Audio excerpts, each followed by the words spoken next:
Where's all the, What'd you buy me? all the excitement? The confetti should be falling from the ceiling here in this studio that doesn't get used for anything but this for the most part. You didn't even get me a card. I'm sorry. I probably should have. I forgot, baby. I'll make it up to you tomorrow. We are mentioning... Nah, man, I want to be a surprise. Yeah, you're going to be really surprised now that you reminded me about the things. It's the 1-year anniversary of this particular podcast. We are on episode 52. Yep. 52 weeks, they've looked at us like, oh, what's going on in here, and not listened to the actual content of it, which is fantastic. We're actually have enough episodes now that you can binge us. You could definitely go back to episode 1 and binge watch or binge listen to the Mike and Molson Too Good for Radio podcast. We appreciate you tuning in. I do have some beef right off the top. Hit it. With our sponsor, Nugenics, right? That, just text skin flute to 369-369 and Doug Flutie will show up and do your wife. But their new commercial. I promise she'll like it too. Yes, she will. Hail Mary.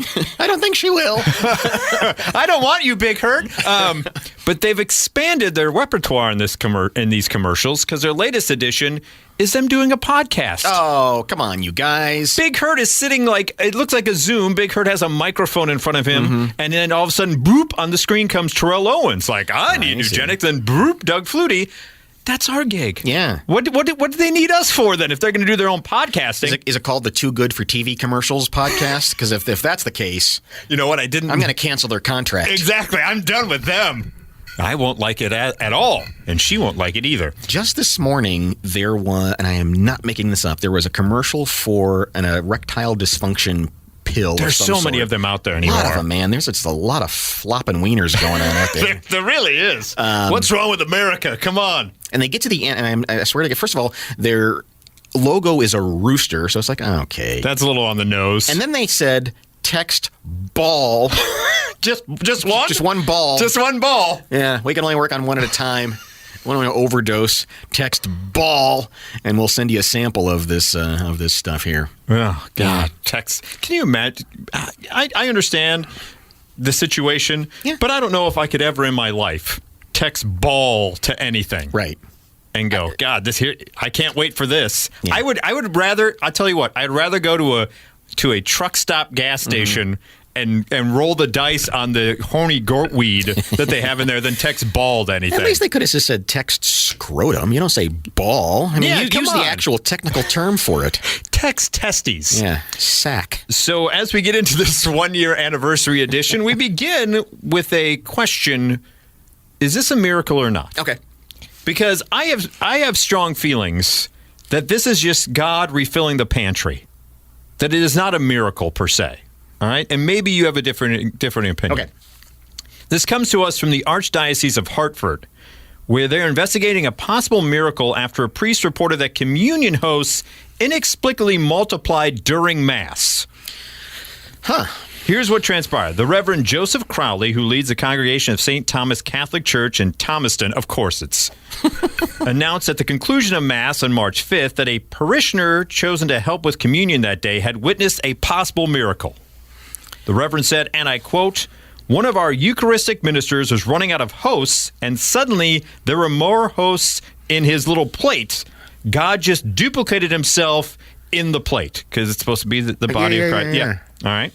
They say the metal vessel with the lid designed to hold communion hosts or wafers, which symbolize the body of Christ. The clergyman described the suspected miracle as, quote, "very powerful, very awesome, very real, very shocking." Cleric later said that by the time communion was over, there appeared to be either just as many or possibly even more hosts inside the container than there were at the beginning of the service. Okay. So what happened? That's what they're saying. It's a miracle. That this is a miraculous happening of we're running out of Jesus for communion. And all of a sudden, ta-da, more just showed up in the container. Is that a miracle? Do you have an earthly explanation? I don't have an earthly explanation, but Neither do I. I don't know if that rises to a miracle. It's kind of cool. It is. I'm not saying it's not cool, but I don't know if more wafers showing up is a miracle. Anything suddenly showing up. It's a miracle? It's a magic trick.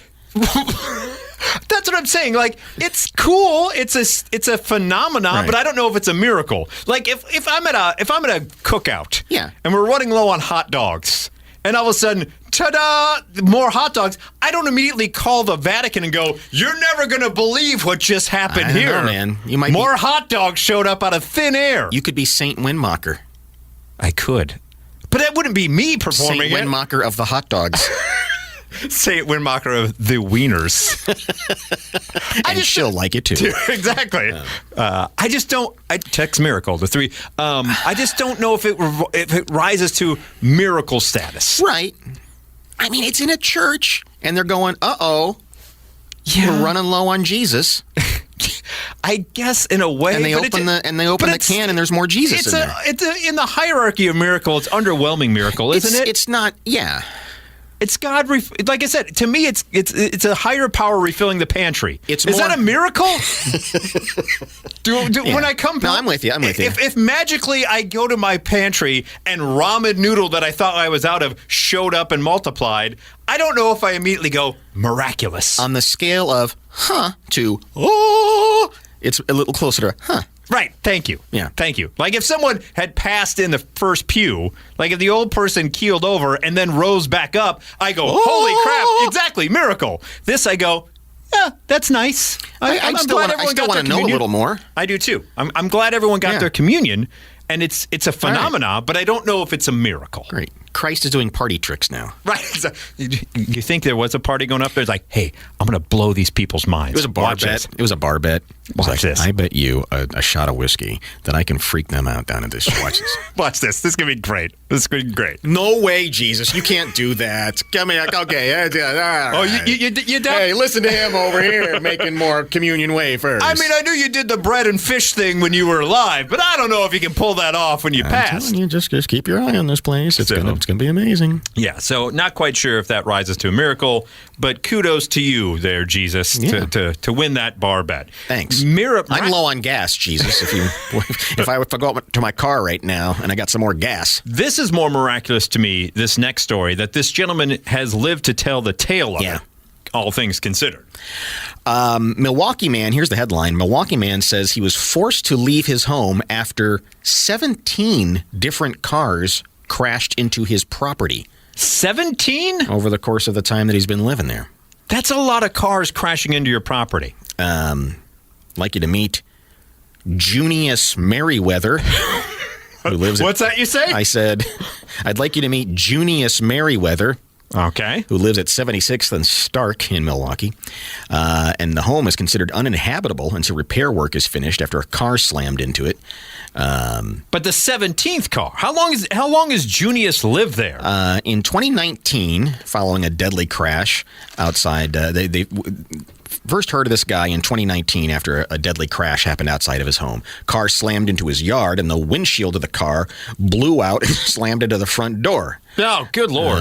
That's a rude awakening. Next year in 2020, another car crashed outside his home. And then in 2021, he showed cell phone video of a car that hit his house and crashed into his porch.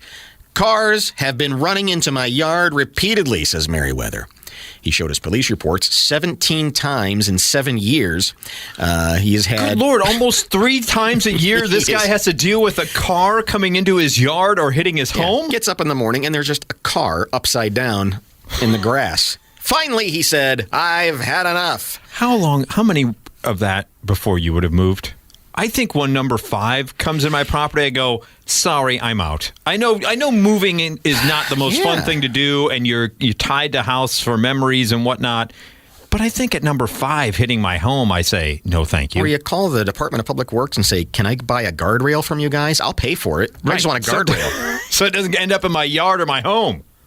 I never had any intentions of leaving my home. I wanted to stay there. I fixed it up really good shape. I liked it. My wife and I love our home, but we have got to move. There's just too many damn cars driving into our house. Yikes. He still owns the house, but after a car hit it in 2020, he was scared for his family. We might be sitting there eating dinner and a car flies over our head. The home was hit again. This time it was deemed uninhabitable due to structural damage. Good Lord. My insurance company has spent hundreds of thousands of dollars. He plans to rent out his home once it's fixed up again. Like that, you're going to have to disclose that, right? Don't you have to disclose that in the rental agreement? Yeah. By the way, just to let you know, car may hit you in the middle of your dining room. Just throwing it out there. You know how Airbnb, sometimes they just have clever names for their properties. Yes. Like, the guest house on the hill or something. It's like House Crashy in Milwaukee. I want to keep it. I don't want to get rid of my property, but I know I need to fortify it to make sure it's safe for people to live there. Anytime you say I need to fortify my home, not a good statement. He has since put boulders up around his house in hopes to prevent from cars making it into the lawn. And he's been talking to the city for 5 years saying, he says, just change something. He thinks a slight curve is causing speeding or distracted drivers to end up on his lawn. Yikes. And so far, no help. So we're with you, Junius Merriweather. Junius Merriweather, indeed. Thanks for having an awesome name. It is. The Mike and Molson Too Good for Radio podcast, 1 year anniversary edition. We've joked how you could also call this the Sex and Poo podcast. Yes. Which leads us to Which one do we have now? Sex or poo? We have sex. Okay. We have sex, we have dating, and then poop. Okay, Still good. to come here, so stick around for that. Don't tune away to another podcast. Exactly. Don't go to another podcast. Hit pause right now and go to this commercial break that we don't have because we're not on the radio anymore. Who's going to sponsor this? Yes, exactly. Who is indeed. This comes to us from TikTok. Okay. Where a wedding videographer has captured what they believe is the most inappropriate wedding vows ever given. Okay. All right. The video has over 18 million views. And many of the commenters have said that the groom's vows are huge red flags. Now, I'll give you, I don't have the video ready to go, right, but I do have some of the keys that are shared in this particular TikTok video. But then I have the response from the bride who these vows were told to. Okay? Hit it. According to the videographer, the upsetting vow saga began even before the groom made his way to the altar.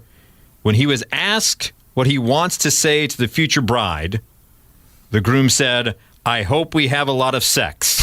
A lot. So this is a videographer. They're putting together they're putting together the wedding video, and they asked, "Hey, the question, we're going to put this in. What do you want to tell your future bride? You know, you haven't said I do yet." And he says, "I hope we have a lot of sex a lot." That's right. That's the beginning. A shed full of Nugenics that says, you'll like it too. That's right. I got the big hurt back there just in case. For the vows, the groom said, "Tag me in." Exactly. Flutie. I've run out of steam. I need to re-up in the Nugenics. Hail Mary, Doug. Get in there, buddy.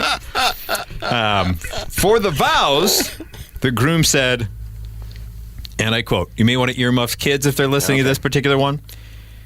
"Only two things are required to keep me happy. Keep my belly full and my balls empty. Oh, my God. While you're amazing at half of it, we really need to get you some cooking lessons."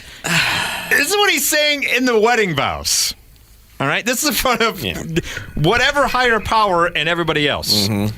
The groom also... And Jesus is up there going, I am not giving them any more community because that is completely inappropriate. The groom also mentioned wanting to leave her for Margot Robbie, how much he enjoys the sounds of, quote, gagging and headboard slamming. God almighty. And how the bride now faces a difficult choice of ending the night as a toaster strudel or a Twinkie. All right. You know what?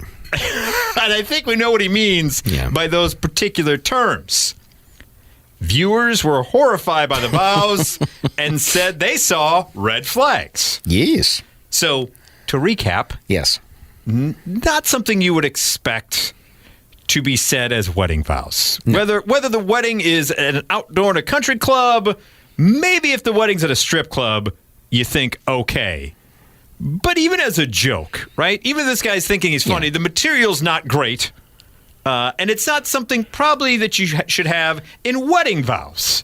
It's even weird at weddings if somebody just kind of does the bet you can't wait get to the honeymoon wink. You know, even that it's like that's personal stuff. Don't be pushing me to consummate this right away. I mean, it's not funny. Yeah, we'll do our own thing in our own time.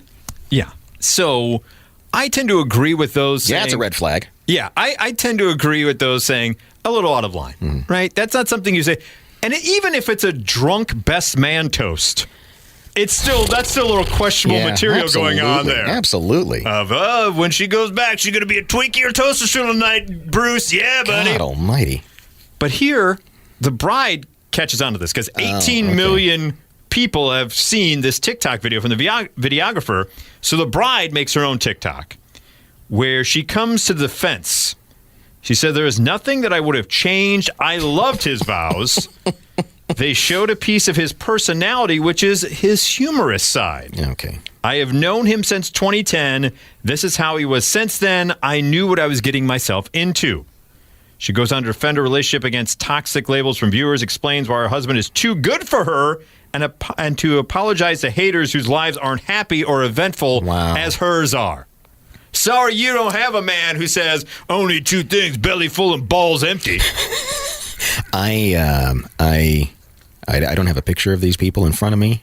Oh, but I'm guessing they don't look like fit porn stars. No. Okay. They look exactly like you think they would look. They look exactly like they came down the aisle to Bob with the Bob from Kid Rock. I don't mean to overgeneralize, that's probably exactly. But anybody who's anyone who's willing to say only need two things, belly full and balls empty, probably walk down the aisle to I am the bull god. Yeah. Maybe they can move into Julius Merriweather. Merriweather's home. I got a great new starter home for you. You'll get some headboard banging, we'll get that's some for sure. Banging going on. Yeah, exactly. I'll plow your driveway. Yeah, you will. T.O., we doing push-ups out there? Up next is a new breakup tactic going on in the world of dating. So we go from an interesting marriage and vow and ceremony to an interesting breakup technique that some people are calling worse than ghosting. It's called fizzling. Ooh, wow. I can already feel that. Yeah. Do you think you have an idea what fizzling would be? My guess is, maybe you go out on dates three times a week, and then you go on dates a couple times a week, and then you go on a date once. Yes, that's exactly what it is. You're just gone. It's when a dater incrementally puts less effort into the other person until it reaches the point where they stop communication altogether. Wow. The fizzler keeps some degree of contact as a simple contingency in case intentions with another fall through the cracks. It's becoming increasingly common on dating apps, and 90% of surveyed daters wish to avoid being fizzled. Hinge's love and connection expert Mo Airy Brown explained how emotionally detrimental fizzling can be. I'm sorry, doctor. What's wrong with my what? Mo Airy Brown. My Mo Airy Brown is swollen? What? My Junius Merriweather has flared up. We're going to have to amputate. They say slowly phasing someone out without offering an explanation can trigger feelings of unworthiness, confusion, and self-doubt. If you're not feeling the connection, remember there's another human being on the other side of that screen, and they deserve closure. Therapists also had strong words describing the major personality flaws which come with fizzlers. The person doing the fizzling is most likely avoidant and selfish because they're not responsible or secure enough to admit that they're no longer interested in the connection. Yeah. They lack care for the way their behavior makes others feel. I think that is almost worse than ghosting. I think it is, and I don't know that that's necessarily new. I think maybe we've all been on the receiving end of, I don't know, something just is, and then we're in. And on the opposite side of that is, okay, so you're just not, it's okay, but you're not feeling it. What is it that you say to somebody? Yeah, there's no good way, right? Yeah. As they always You're almost interesting to me. You were in the beginning, but now not so much. The whole "it's not you, it's me" thing is played out because no one ever believes that. Oh, it's always you. Exactly. Anyone who says it's not you, it's me, it's always you. Oh, yeah, it's you. Yeah, it's 100%. Definitely you. But you're right. How do you delicately... So what is the thing you say that says... You amicably would go... It's difficult if you know the other person is super still into it. If we're on a deserted island, maybe we could there's hang a out, chance. But no. It's difficult, but I think to just kind of to stop putting effort into it in hopes of them then starting to dislike you more. Right. Just seems a cowardly way out to me. Agreed, yeah. Even more cowardly than ghosting. At least with ghosting, you just go and you're like, I don't know. I'm done. Fizzling just is you pulling the strings on someone and kind of stringing them along. That's not cool. Yeah. You fizzlers. Yeah, nice going, fizzlers. Yeah. As we move from the sex part to the poo part of the Sex and Poo podcast here, and the year anniversary of the Mike and Molson Too Good for Radio podcast. Don't say you're not getting your money's worth. That's right. This I've always found interesting for reasons because it involves poo. The largest human poo on record apparently belonged to a Viking male from the 9th century. And this poo can be found in a museum. They call it a bum-splitting Viking poo, which, by the way, your bum's already split. But True. But it measures 20 centimeters long and 5 centimeters wide. And they say it remains the largest turd on record. Archaeologists excitedly dug up the mighty dung from a site in York almost 50 years ago and was traced all the way back to the 9th century. The specimen was unearthed by the York Archaeological Trust, who unearthed the poo during an excavation in 1972. They say tests on the turd, scientifically known as a large paleofacies or coprolite, revealed that it survived more than 1,000 years intact at a plot which later became a Lloyd's Bank. Archaeologists believe that the deposit may most likely belong to a Viking man. Analysis of the stool has indicated that its producer subsisted largely on meat and bread. It dates back to approximately the 9th century, and the person responsible is believed to be a Viking. Gil Snape, a student conservator on a placement with the York Archaeological Trust, previously said, quote, "Whoever passed it probably hadn't performed for a few days, shall we say. He was probably a little The guy backed up. had very itchy bowels." Do you think that's the biggest turd on record? 20 centimeters is a little under 8 inches. Oh, I think I've probably. But here's the thing: 20 centimeters long and 5 inches in wide. diameter. Yeah, wide. I mean, 5 centimeters in diameter. Yeah, 5 centimeters in diameter. Yeah, so it's like I mean, that's a sizable like a 2 turd. inch by 8 inch. That's a turd. Yeah, that's sizable, but I don't know if it's ever human. Here's the thing: who's going? I guess the width is a little more alarming than the length. Correct. That's probably what it is. It's on display. Yeah. You can fly over there and see it at the York Archaeological Society. But the thing about it is, that's a record that goes on because I don't think anyone else is going to take the time to measure. And I guess it's another question of, because I always looked at weird that I actually look behind me to see what I have done Doesn't in the bowl. everybody look behind them after There's they're some done? people. There's some people who say they don't look behind. Really? They just wipe and go.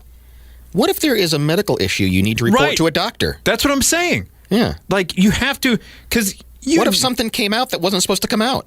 That needs to go back in. Correct. I don't know if there's ever I don't know happened what in that history. is. Yeah, I don't know anyone who's pooped out their own intestine, but Is that my liver? exactly. So, but right? I mean, you can kind of tell when something major has happened, and you go, "I got to take a look." What's more interesting, have you ever surprised yourself?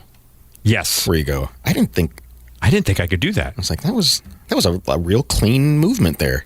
When you don't, anytime, and here's for the people who don't. Yeah.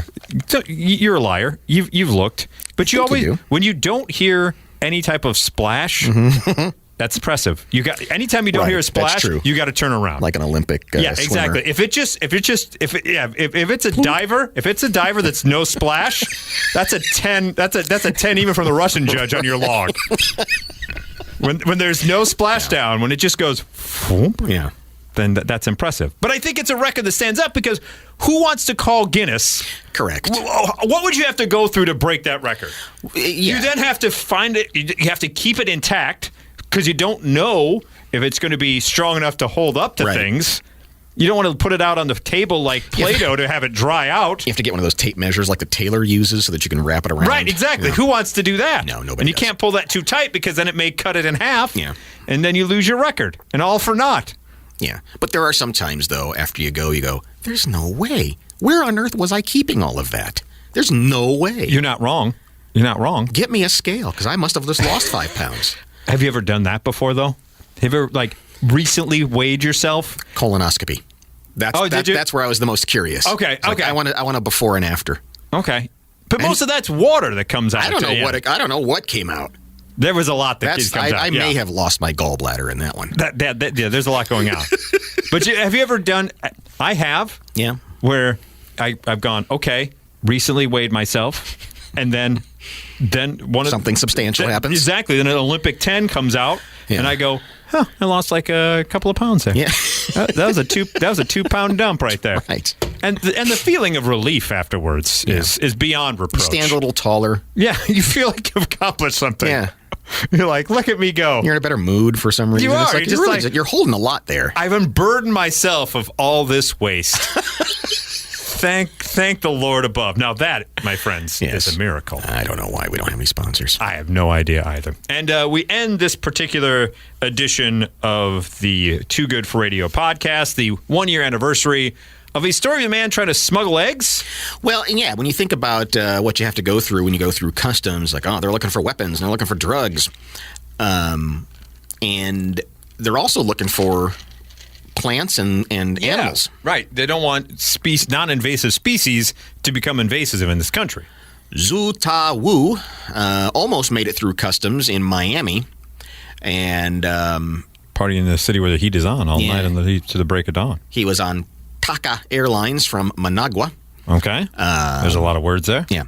And during a secondary round of questionings, they're going through the use. Do you have anything to declare? Did you bring over any seeds? Did you all the things? Any money? Any cash? What do you got going on? And so they're having the usual conversation when, quote, an unmistakable squeaking or chirping sound started coming from his carry-on. Okay. I was going to say, if it was from his pants, then someone's got a problem. So he's got a carry-on bag that's chirping. That starts to chirp. So he's sitting there going, I got nothing. There's no reason for you to look in this bag. Nothing suspicious. Yeah, don't look. Yeah. Can you imagine for a moment? Quack. Going, what the hell is going on in that bag? How do you play that off? Did he try to cover it with a sneeze or something? Sorry. That was me. Sorry. I watched a lot of Andy Griffith on the plane. Didn't... haven't eaten. Can you binge watch Andy Griffith's show? I don't even know. Haven't eaten since Taiwan, so I'm just a little grumbly down there. Wu, who hails from Taiwan, removed a smaller bag from inside of his suitcase and pulled out what appeared to be a bird egg. Ta-da! That, my friends, is the miracle of life. They looked into other bags, and the officer then found more eggs and a baby bird. So it had incubated right there on the plane and was... Ooh, that, to me, those eggs were close to going bad, right? Like, can you imagine buying those eggs from him at some point in the black market? Unless they were for pets, I don't know. He had 29 eggs in his luggage, and at least 8 of them were either hatched or in the process of hatching. And he was detained with smuggling goods into the U.S. They say what kind of birds? Because it seems to me those would be pets. Those aren't consumable eggs if 8 of the 29 were hatched or going to be hatched. Then he did... the oldest excuse in the book. No, he didn't do what I think he did. Whenever you watch Cops or something like that, and they pull someone over, and there's marijuana sitting in the book. Not my pants. He allegedly told investigators that a friend paid for him to travel, and an intermediary would deliver the bird eggs to him. He claimed he did not declare the eggs because he was afraid he would have to pay fees for bringing them in his luggage. There's an extra egg fee, you know. Oh, God, yeah. So basically, it was his buddy who gave him the suitcase. And I didn't know. Investigators suspect eggs were smuggled as a part of an exotic animal trade. Okay, so it was going to be for pets. Hard to find, sought-after birds is lucrative. So it doesn't say what kind of birds, from what I could tell here. I'm trying to think what kind of bird it would be that is sought after to the point where you would have to smuggle the bird eggs in. This comes on the heels of a 2016 incident where a man was at Miami International with 9 live birds in his fanny pack and stuffed in the, quote, groin area of his pants. Text ball to... Another Miami bird bust happened in February of 2020 when a Customs Border official found 2 finches, one dead and one alive, crammed in a small plastic bottle. What is wrong with these people? What are you doing to these poor birds? Yeah. By the way, the poor birds end up with someone's groin. That's uncomfortable. How do you fly? Anything fly? Living, shove it in your pants. They'll never look here. Can you imagine? Start pecking at your pecker. Can you imagine just... Thank you. Just well played. Yeah. Can you imagine just sitting next to someone on a plane? Not that you're looking at someone's crotch, but if it starts undulating, do you go, what is going on here? Yeah, little head pokes out. That's a new Nugenix formula. Makes it undulating crotch formula. And your crotch will love it too. Text peep to Good Lord. People are crazy. And the lengths that people go to get exotic pets. By the way, wouldn't you have to disclose that to when you sold it to the person? By the way, you may want to give this bird a bath. It has been in my crotch for a 12-hour flight. I've got a great name for your bird. Yes, exactly. Peter. Hey-o. Well, thank you, everyone, for supporting us for this past year. Yes. We appreciate that. Send in those donations. Yes, Send you a tote bag. Yeah, we should start a Patreon page so that you can get a special Patreon that'll be nothing but sex and poo. So if you want to hear nothing but sex and poo stories from us, we'll open a Patreon for that particular offshoot of this podcast. Godspeed, everyone. Have a great weekend, and don't smuggle birds in your crotch.